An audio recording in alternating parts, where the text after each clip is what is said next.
My name is Drusilla Tigner. My pronouns are she and her, and I'm the co-executive director at Planned Parenthood Texas Votes. And I'm so excited to be here with you today for our 88th legislative session Texas Roundup. We are here with an amazing group of folks to talk about exactly what happened at the Texas legislature this 88th session. Before we get started, I want to let our panel introduce themselves. We'll start off with the amazing Ash. Ash, take it away. Yeah, thanks for having me. Hi, my name is Ash Hall. I use they, them pronouns. I work at the ACLU of Texas as their policy and advocacy strategist on LGBTQ+ rights, and I am based out of Austin. Feel free to go next, Carissa. All right. Thanks, Ash. Hey, y'all. I'm Carissa Lopez, she, her pronouns.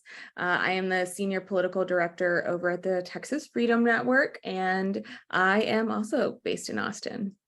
Darcy? And I'm Darcy Caballero. I'm here at Planned Parenthood Texas Votes as the government relations and political director. And I'm very excited to be with this amazing crew of folks. Over to you, Drew. Thanks, y'all. Before we get started, just as a quick reminder for folks, the legislative session in Texas is a part-time legislature. They only meet every other year for just 5 months. We got January to May. And here we are at the end of our 88th session, looking back and trying to piece together exactly what happened and how people in Texas are going to be impacted by the work that, they do up in the Capitol in the Pink Dome. So with that, my very first question for the panelists are, can you describe the Texas legislative session in 3 words? What happened in 3 words? We can start with Carissa. I mean, I don't know if I can say what happened, but I can describe 3 words as pretty freaking horrible. How's that? It's perfect.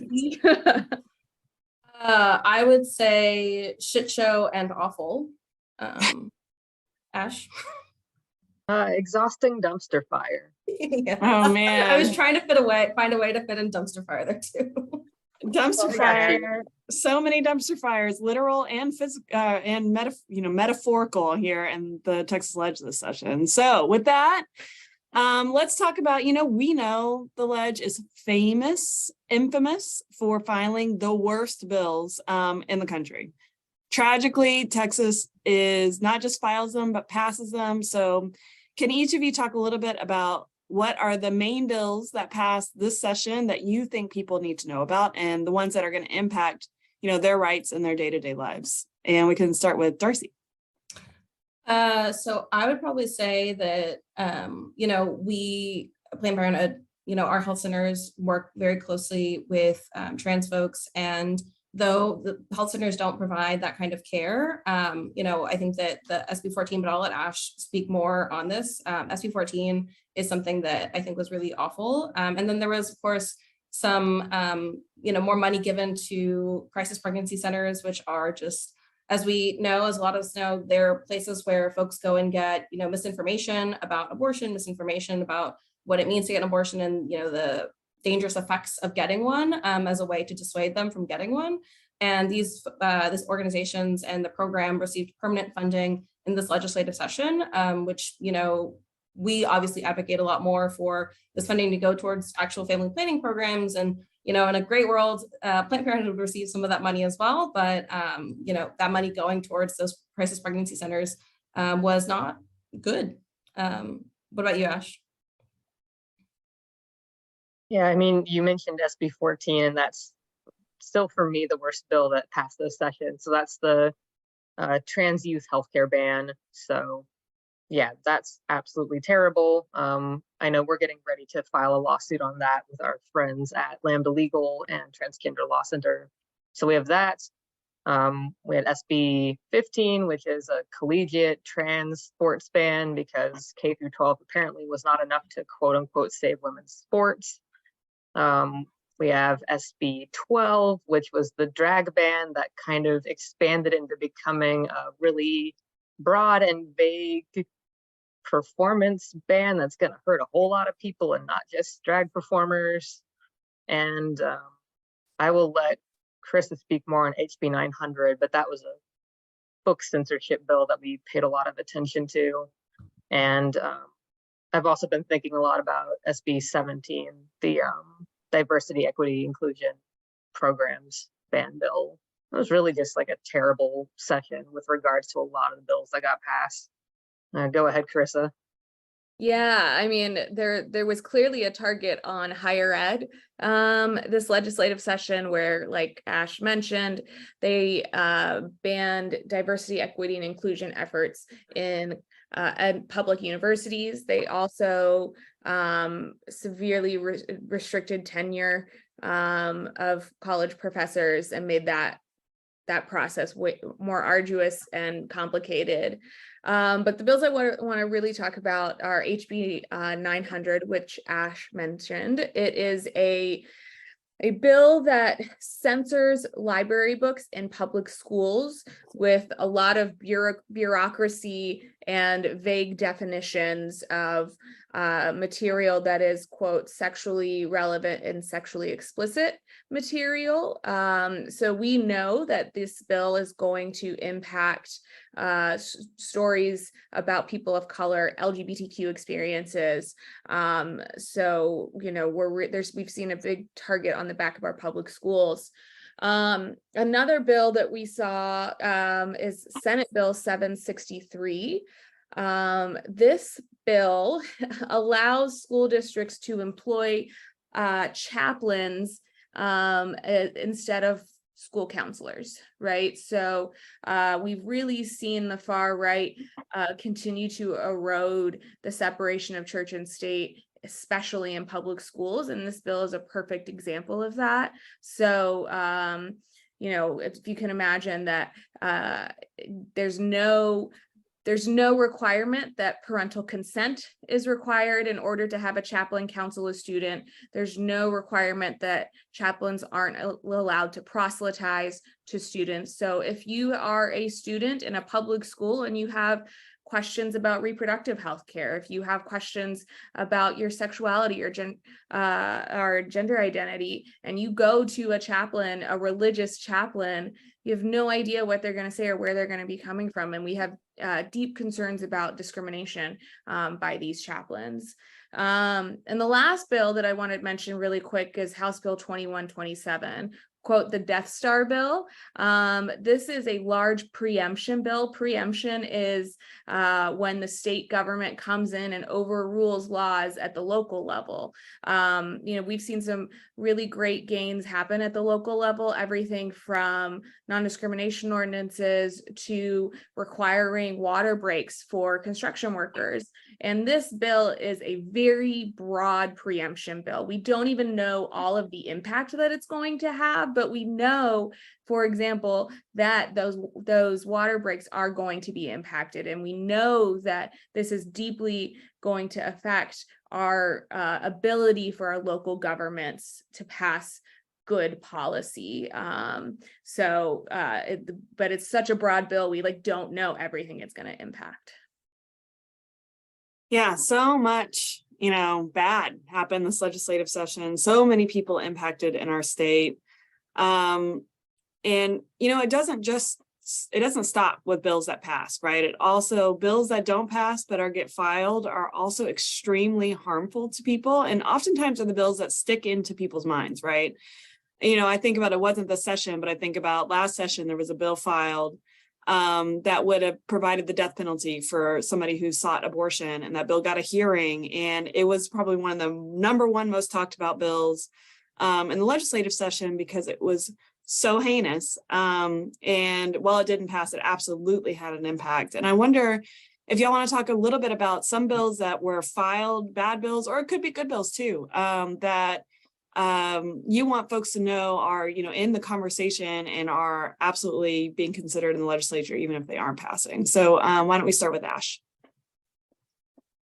Yeah, I know where LGBTQ plus folks are concerned, one of the bills that raised alarm bells for a lot of people that thankfully didn't pass was SB 1072, which would have been a trans healthcare ban for all ages. So not just youth, but me, people older than me, every trans person in the state of Texas would have been affected by that. That scared community members very, very badly. to the point that it wasn't just families with trans kids that were talking about moving at that point. It was many, many members of the community trying to make contingency plans about what do we do if we literally lose healthcare. So that was particularly terrifying for us. But I mean, we had more than 140 bad bills to fight. And so there were so many that could have passed that I'm really glad that didn't. There was one that would have allowed lawyers to refuse to serve LGBTQ plus people. There were so many different iterations of don't say gay bills that were filed that thankfully we managed to defeat. Some of which were amended onto other bills that had to do with vouchers that were also harmful. So a lot of things could have been worse. What I do hope Texans walk away with, if nothing else, is that all of these bills were filed and got attention, and some of them came really close to passing in a way that bills to curb gun violence in our schools did not get. So anytime you're thinking about, for example, all these anti-transgender bills that passed, just remember the legislature chose to prioritize bullying a small group of people, mostly children, over actually protecting all children from gun violence in our schools. Yeah, thanks. I mean, yes, absolutely terrible. Carissa? Yeah. Or Darcy, go ahead. I was going to say, I think one that was top of mind, especially after the overturning of Roe for a lot of folks, was the travel bans on folks seeking abortion care outside of Texas, now that it's illegal in Texas. And, that was, of course, top of mind for us, especially. We know that abortion is a safe procedure that should be legal, it should be accessible. And, if folks can't get it here, they should be able to get it somewhere else where it is legal. And so there were very real fears that people in our community were, afraid of, being penalized for leaving the state to seek something that was so necessary for them. In addition to that, I would say also there were some that were filed that would make it harder for employers to provide that as a benefit to folks, to even just give them PTO for to be able to leave the state. There were some that would, make it, dissuade them from wanting to do that by imposing some sort of they can't get a certain tax break if they do this, that kind of stuff. And so thankfully, there's no restriction on a person's movement when it comes to seeking an abortion. Yeah, and so some of the bills I wanted to mention was one, a bill that would have required the 10 Commandments, a very specific version of the 10 Commandments, be posted in every public school classroom. That thankfully did not pass, but got pretty close. We also saw a really good bill not pass for online voter registration. Why? It makes no sense why we don't have online voter registration. It's more secure. It saves on paperwork. It saves time, money, but except that it would, allow people easier access to register and to vote. And then one thing that we haven't seen pass and hopefully will never pass is private school vouchers. This has been a huge issue. Governor Greg Abbott has put all of his political capital into this. But right now, at least as of the end of the regular legislative session, the House, there were not enough votes in the Texas House to pass vouchers because a lot of those representatives in rural areas, rightfully so, there are no private schools in their areas. And we know that private school vouchers take away money from public schools. Not to mention they are allowed to discriminate. There's very little oversight of private schools. They are really often religious schools, right? And we don't need public funds going to them. But we anticipate a special session in the fall based on what Governor Greg Abbott has already said. So we shall see. Just want to note that part of the reason he's calling a special session in the fall is so that teachers aren't going to be available to come and advocate for their jobs, which is really terrible and awful. They held teacher pay raises hostage during the regular legislative session in order to try to have a last-ditch attempt to pass private school vouchers. So what they're doing to try to pass these voucher bills is really especially heinous, and clearly, no matter what they say, they do have a negative impact on our public schools. So all the more reason that we, if you're listening to this, we know that you're engaged, and we're going to need you to come back in the fall. You touched on a really also important part, I think, of like all the infighting. And I really wanted to like underscore that, because that was like, honestly, I think that, you know, we often have an uphill battle no matter what during legislative sessions. And so sometimes that uphill battle is made a little bit easier when they're kind of eating their own and kind of like fighting amongst each other. And so, you know, sometimes while we're just kind of like sitting on the sidelines watching, it's kind of nice to see them sort of destroy their own things. They're definitely doing that over vouchers. Yes, like they literally torpedoed like teacher pay raises for vouchers, basically. Mm-hmm. Yeah. And like, we also are seeing the governor veto bills that had a lot of bipartisan support to sort of punish the legislature for not doing more on vouchers, and I guess a certain version of property taxes. Yeah. There was even a bill that he vetoed that was like, it was a bipartisan bill about making it easier for folks with disabilities to vote by mail. Yeah. And he literally, this could have been such an easy W for him, and he just chose to like torpedo it as well. It's like wild to me. That'd be like if I vetoed a bill that helped LGBTQ plus people. I can't even imagine. I can't. Right. He like thinks his whole thing is right. Like, well, we can pass them after we pass all the things that I want to pass first. And the 1 million special sessions we're about to have, which brings me to a little game I want to play, which is how many special sessions are we going to have this year? Anybody want to make predictions, over and under predictions about special session amounts? Are we going to just be a full-time legislature now? Just because I feel like there's so much work that has to go into, making the governor happy so he'll stop calling sessions. So how many sessions are we going to have? I think 3. Yeah, 3 is my guess. We're not going to get right now so we're in a special session right now, though there's not much happening because there's a bunch of negotiating behind the scenes on property taxes, but I don't think they're going to finish by the deadline, which is in like a week or something. Yeah. And because the House has already said The House adjourned. Yeah, they're gone. Yeah, the House has said we're done. So I don't think they're going to make a deal, and I think we'll have to come back again for that, and then this fall one. So I think total of 3. That's my guess. 3 total. Okay, I'm amending mine to 4 Darcy? actually, Okay. because I think you're right on they're not going to pass it this time. They're going to pass it the second time, then they're going to do vouchers. I don't think they're going to pass it the first time. I think it's going to take a second session in order to pass vouchers as well. Right. Yeah. Honestly, I'm sticking at 4 too.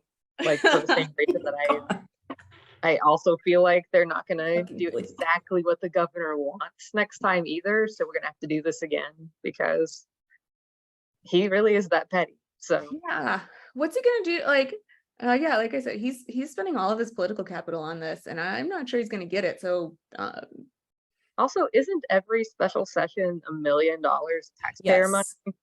I heard that like a couple weeks ago. It is basically about $1 million per special session. Because they still get the House, even though the House adjourned, apparently they still get their funding for it. Yep. So are they getting a per diem even though they're back home? Oh my gosh, hilarious. Oh man, fiscal responsibility at its best at the Texas legislature. Isn't that what Republicans are known for? What they're supposed to be known for.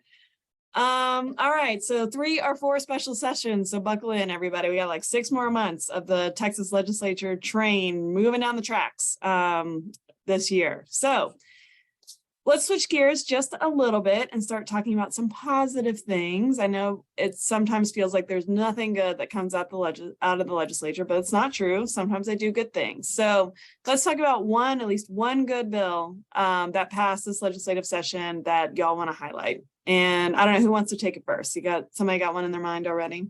I definitely do. Go ahead, Ash.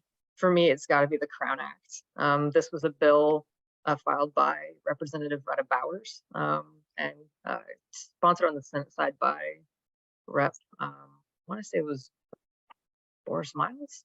I believe that's true. Anyway, what this bill and now law does is it prohibits discrimination based on hair texture, style, etc. All the ways that In particular, employers and schools have discriminated largely against people of color based on their hair, on their natural hair.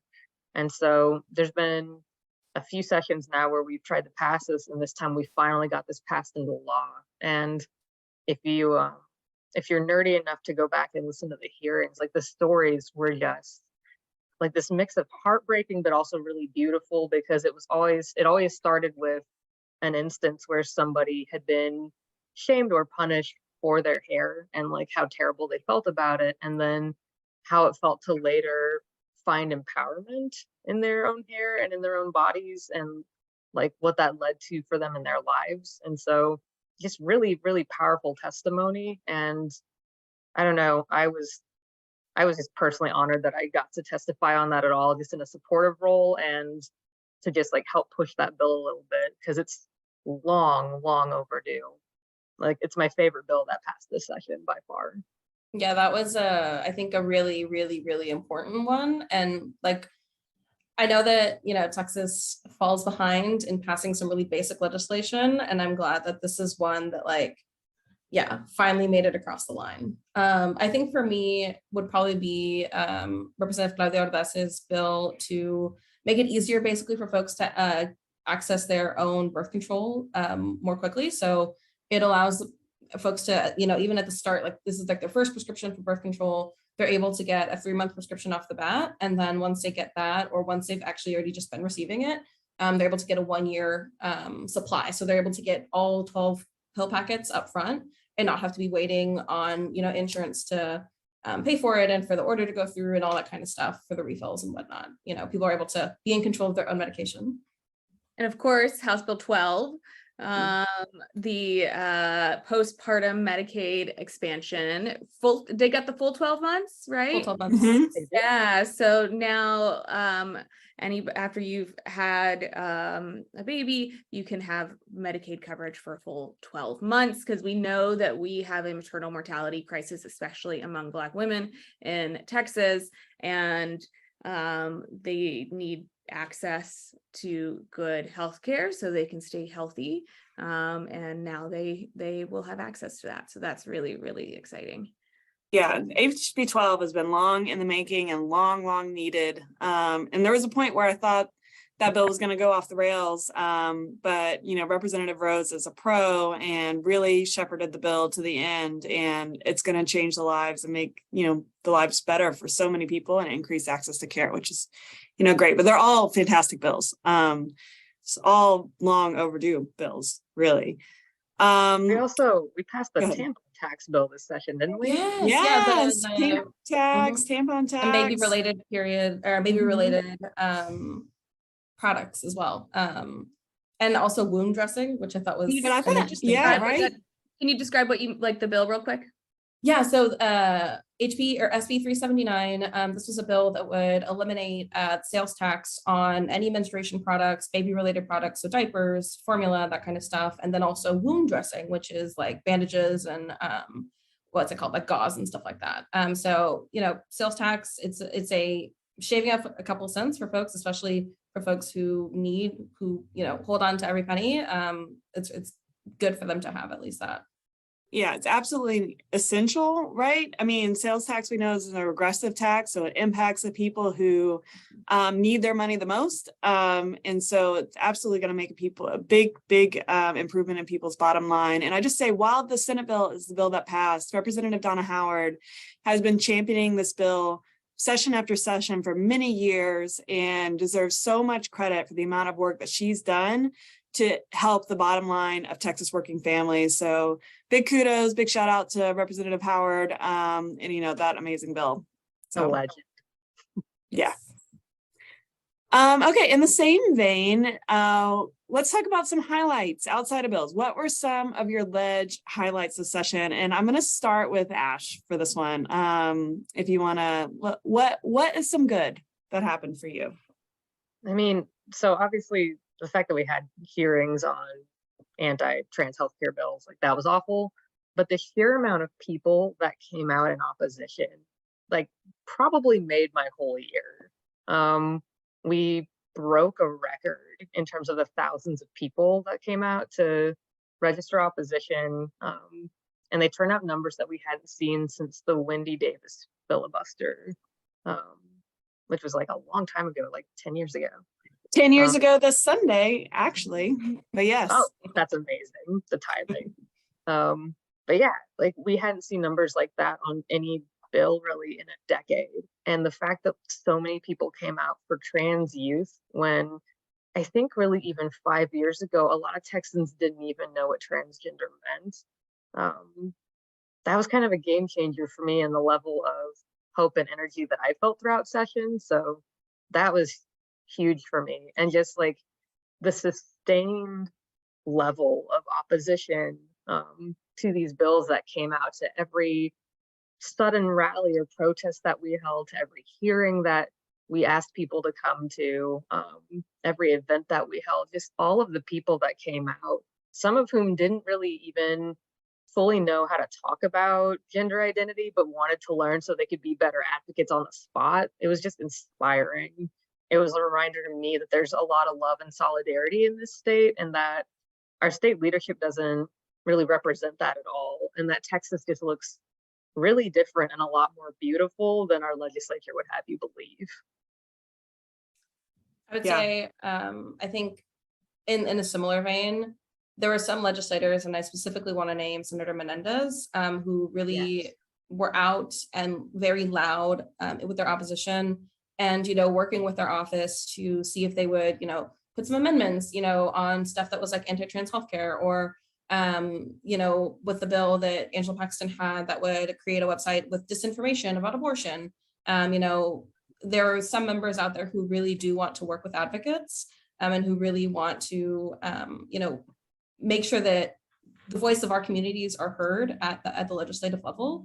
And so working with them and seeing their support on the floor, broadcasted, even when there was like some really difficult fights, like in the Senate, already in Texas, this is already an uphill battle, but in the Senate, especially for Senator Menendez to constantly be going up to the mic and putting out amendments, asking questions, both in committee and on the floor, was always something that was like, I really appreciated that a lot. For me, I'm thinking about an event we put on with our All In for Equality Coalition, the Sing-In. So we, on one of the days, Senate Bill 14, the trans healthcare ban was on the House floor. We hosted something called a Sing-In, where we gathered our Just Texas community, which is progressive faith leaders and advocates and supporters, and stood outside the chamber, and in a moment of both resistance and trans joy, had a sing-along, right? Everybody was dressed in pride gear and org gear, and we were singing, and legislators had to walk by that, right? And it was just such a beautiful moment of solidarity and community in an otherwise like really, really awful legislative session, and a really awful day, actually.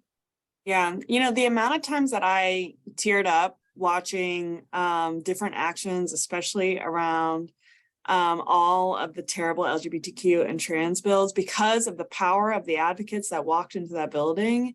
I mean, it was inspiring, and it was harrowing, and it was heartbreaking all in the same time. But just really, like, kudos to everybody in this room, everybody who supported the trans movement at the legislative session, because it was just a people power, as Ash said, we hadn't seen since the Wendy Davis People's Filibuster 10 years ago. And it was just, exactly what we needed this session to remind us that we can make a difference, we can show up. There is power in numbers in that building.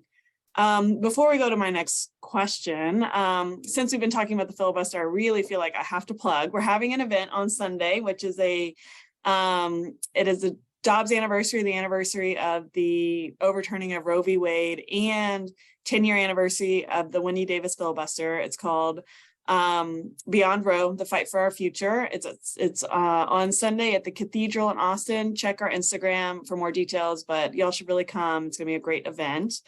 But this is not over yet. So I have two more questions. My next question is, what are y'all's thoughts on the disgraced, indicted, now impeached and suspended Ken Paxton? Who wants to go first? Well, I'm sure we all have so many thoughts on this, but it's about time, I would say. I think that I also think that if a Republican body is going to go after a fellow Republican for impeachment, it has to be bad. And just what they said in that one hearing, there was a hearing that was a public hearing where we could all listen in. Holy cow. And I don't want to defend the speaker for his base, but the accusations that are of him being a quote rhino Republican in name only. I mean, this is the guy that banned abortion. He passed the trans healthcare ban, has allowed censorship in schools. Like the anti-immigration legislation that has passed has been horrible. The preemption legislation that has been passed has been horrible. So he is no Democratic savior, that is for sure. Not even a friend of Democrats. No. Yeah, it's so funny because he was, as I think it's a Shakespearean quotes, he was hoisted by his own petard, because he, this is one thing that the investigation committee, Andrew Murr, the chair of the investigative committee, they put this out in the report. They said, like, had he not asked them to reimburse them, and it's a whole long story. You should definitely, if you as a viewer are not familiar with what we're talking about, there's a whole Texas Tribune article about this. But basically, there's some whistleblowers that spoke to the authorities about some bad stuff that Ken Paxton was doing. And so because of that, they filed a lawsuit for wrongful termination. They won, and now Ken Paxton was asking the state to fund that and for taxpayers to fund the settlement. And so he didn't have to pay $3 million or something like that. And the chair said that had he not asked for that money, had he just ponied up and put the money up for it, this would not have been a thing. He would not be impeached. He would still be a sitting attorney general. And so it's absolutely hysterical to me. And I think, legislative session is always awful. We're usually just like, it's just a pile of trash on us every single day. But to have this happen at the very end of session was just such a chef's kiss kind of moment, that, did not make things better at all. But it was a nice little light moment. Accountability. Made it a little better in my mind, at least. Yeah. I feel better. There's definitely some accountability, right? That Yes. This is truly actually accountability, right? There were 20 articles of impeachment, including bribery, abuse of office, obstruction of justice, Misuse of appropriations. Yeah. Yeah. Soap opera. Yeah. Soap opera central. I hear bribery and I'm like, do Dan Patrick next. But I like that you brought up the trash part of it, Darcy, because I just keep thinking about that dumpster fire next to Ken Paxton's office the day that Oh my house God. was gonna The go for the literal report. dumpster fire. Yeah. Yeah, literal dumpster fire. And it's just like, yeah, that's about how I would describe the man, the situation he's put himself in, all of it. I'm sorry. I was just gonna say the other thing that I think of, right, is this man has caused a lot of pain to my community because he launched investigations into families with trans kids and doctors providing support to trans kids. And then it turns out actually he's the one that needs to be investigated for all of the crimes that he's actually committed. And it just goes to show the saying I've seen on Twitter is true, that Republican accusations are often just confessions. Don't forget about Ken Paxton calling legislators ahead of the House vote on the full House vote of the impeachment to threaten political consequences if they didn't vote against the impeachment. It's literally, he took pages out of Donald Trump's book, quite literally. Yes. This is Donald Trump 100%. And of course, Donald Trump came out in support of him and everything. But I think the other really funny thing was before we even knew about any of this happening, he tried to call for the resignation of the speaker because of, that one video that we all saw.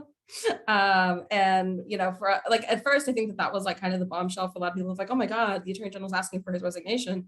And then the real bombshell fell afterwards. It's like, no, he's calling for his resignation because they're about to impeach him as a sitting member. Yeah. It's been a wild session. I mean, the impeachment would have been wild enough, right? We also we're not going to go into this in detail, but an entire representative was removed from the body because of his bad behavior, the infighting, the multiple special sessions, the terrible bills passing. I mean, this has really been one for the history books. But I always like to end on a positive note, so that's what we're going to do. Things are bleak, but what keeps you in this fight long term, and like what gives you hope for the future? Why are you sitting here after that legislative session and continuing to do your job? So who wants to kick it off? I can go first. I think all of us have been in this, progressive space for a while now. And I think that a lot of us, or all of us, can also probably agree that like back in the day, 15, 14, 16, those years, even the pre-Trump years, it was very difficult to get people to pay attention. It was very difficult to get people to keep their attention. And it's very difficult to bring people out to the Capitol and to really care.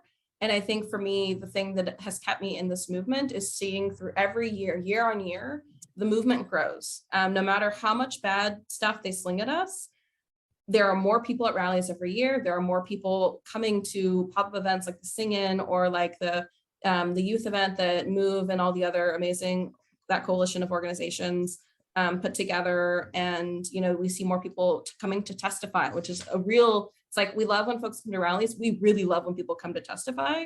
And, all of that, seeing those growing numbers has shown me, and I'm sure it has shown y'all, that, people are still listening and paying attention and they care. And we are not just shouting into the void every single day. Because I think sometimes it can feel difficult to keep moving when you think you're shouting into the void, but seeing people's physical support really, really makes it a little bit more bearable. Yeah. Carissa, you want to go? Sure. It's the community too that we build through this work, right? Because it's hard work. It's physically and emotionally exhausting work. And so you can't do this work without communities to support each other, right? And you also to support each other when some of us are resting, because you have to rest in this work if you want to keep doing it. And for us, building that community, at TFN, we have our Texas Rising program where we are building an engaged youth movement, right? So we do a lot of organizing on college campuses, and to see how active and proactive our students were at the Ledge and beyond, like on these higher ed bills, the bill that was going to ban diversity, equity, inclusion, the bill that was going to ban tenure. It was our students who were taking the lead, because it's their universities that they are attending right now. And they were there, especially our Austin folks, like every day flyering, talking to legislators, and really, putting in the work in the doing the advocacy, and some coming in from the Valley, from Houston, from El Paso to advocate against these bills that are going to have a deep impact on their community. And they're the leaders of today. They're the leaders in their community, and they know how much the decisions that the legislature makes impacts them, and they want to make sure they have a say. Well said. Yeah, I think in a similar vein for me, it's about the people. Like, that's what helps me wake up in the morning and continue doing this. This was my 7th session, and I remember back in 2011, it was always the same 5 to maybe 10 at best people who would come to the anti-LGBTQ hearings and testify. And I could not have imagined back then that we would one day have a movement that was this powerful and huge and compassionate and really like intelligent in a lot of ways. Like, I dreamed of it being bigger and of there being more involvement, and I had this goal that I would try to connect the community to the legislature and build those bridges. I just never imagined it would look like this one day. And so I think about the change from then to now and how far that we've come. I think about the fact that the people who are coming out are just all different backgrounds, races, gender identity, sexual orientation, religions, even. The way that we're all showing up for each other, because it's not just trans people coming to the trans hearings. I remember we had a sudden protest at the Capitol, like with an hour's notice. And a good contingent of it was actually people who were there from the border communities who were originally there to advocate on their own issues and their own bills. And they showed up for us. And then I started seeing them come to hearings after that. And then I would start seeing trans people showing up at hearings on like the voucher fights or on immigration. Like, it was just seeing the way that we've just opened up our hearts to each other, and the way that we show up for each other, and the way that that continues to happen even beyond the session, and knowing that this is not just our culture, this is also going to be our legacy. That gives me hope. And like, I just feel completely honored. Like, I get to work with Carissa and Darcy. I get to work with you, Drew. I get to like see the people who are probably listening to this. Like, we get to work with Equality Texas and Tent and all of these just incredible people who are willing to do just about anything to make this world better for other people and the people they love. I mean, no matter what anyone throws at us, we have each other, and that means that we're going to win. Man, I could not think of a better way to close out this conversation. This is so amazing to sit in this room with these three amazing experts. I've been doing this for such a long time. Ash, I had no idea that you had so many sessions under your belt. I'm so sorry for you. But you know, we're out here in Texas pushing forward, and I'm so proud to be able to do that work with the three of you and so many others in our community. Thank you for joining us. Thank you, Ash, Carissa, and Darcy, for sharing your knowledge and your wisdom. And thank you for everybody who tuned in. Again, we have an event coming up on Sunday to talk about the Dobbs anniversary and the Winnie Davis filibuster in Austin. If you're in Austin, please show up and, let your voice be heard. And if you're not in Austin, stay tuned, because we had a lot coming on this summer for you to do to get involved in your community and to find out how to get more involved in Ledge. So with that, thanks everyone, and we'll be in touch soon. Bye.